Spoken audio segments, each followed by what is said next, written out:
as the jury is deliberating, we want to turn now to a discussion of the wider impact of the murder of Ahmaud Arbery when it comes to race relations in this country. We're joined by Reverend Kirsten John Foy, the president and CEO of the Ark of Justice.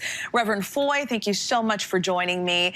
You know, as we wait for this verdict, what are your thoughts so far about this trial? This is day 14 now.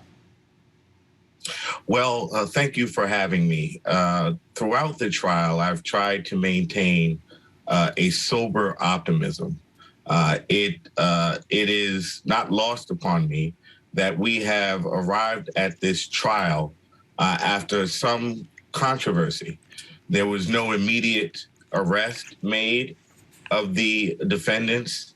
It took the leak of the video to get traction, legal traction, to spark the movement which forced this prosecution. But here we are, and we are at the end of the trial, and we have seen both the underlying issues of race be both subtly and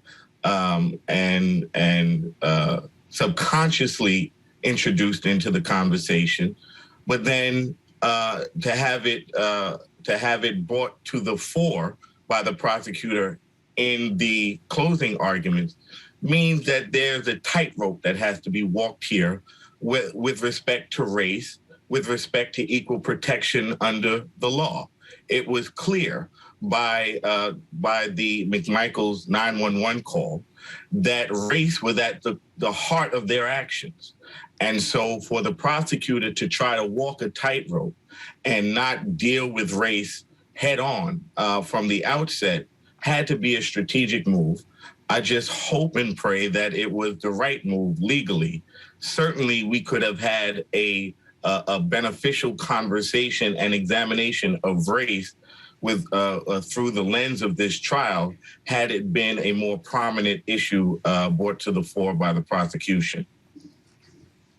And let's talk about the comment made by one of the defense attorneys when he mentioned the black pastors in the room. Lawyers for Arbery's family have called Arbery's murder a modern-day lynching. Meanwhile, on Friday, that defense attorney, Kevin Goff, said was happening to his client, William Roddy Bryant. He said that was exactly what was happening to him. What was your reaction to that statement, and also his statement when he said that he didn't want black pastors in the courtroom?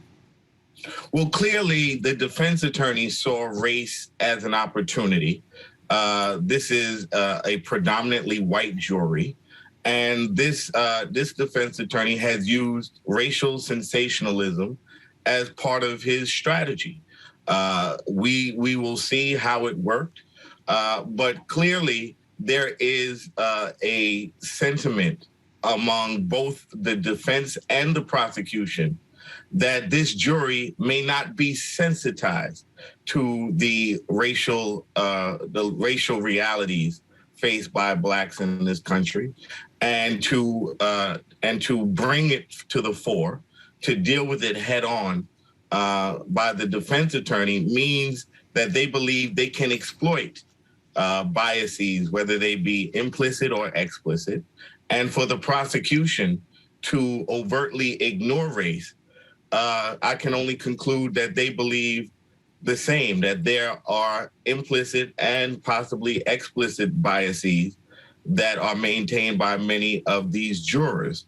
But this attorney has played to the most debased of us, to our most primal fears, our most egregious racial tensions, and is using it as a tool to further dehumanize Mr. Arbery and desensitize the jury to the racial context in which this murder took place.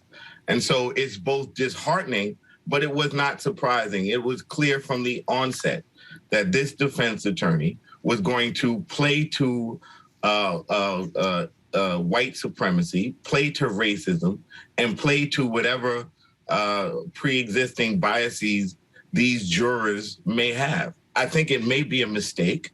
to assume that because you have a mostly white jury, that they are not going to be sensitized to the humanity of Mr. Arbery.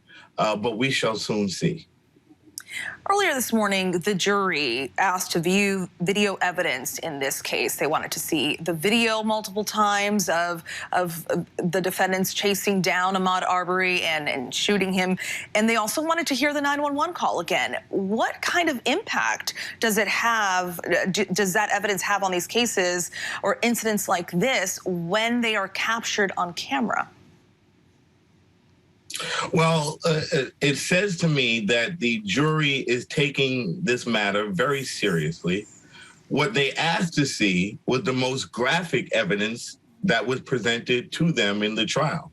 They asked to see the video, and they asked to hear the 911 call. These are the closest pieces of evidence to eyewitness accounts that the prosecution presented.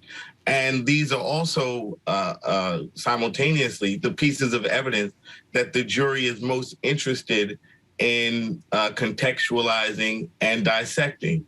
And so it is both heartening, but I also caution us. You should never try to prescribe or to predict or to forecast what a jury is thinking or why a jury may be requesting a piece of evidence or another. And so while I am heartened that they are soberly examining these most graphic pieces of evidence, I'm also cautiously optimistic that that they are going to provide the proper context and have a sober analysis of what they are both seeing and hearing. Reverend Kirsten John Foy, thank you so much for your time, your perspective, and your insight. We, of course, will be watching from here. Thank you. Thank you so much. Enjoy your day. Happy Thanksgiving. Same to you. Hi, everyone. George Stephanopoulos here. Thanks for checking out the ABC News YouTube channel. If you'd like to get more videos, show highlights, and watch live event coverage, click on the right over here to subscribe to our channel. And don't forget to download the ABC News app for breaking news alerts. Thanks for watching.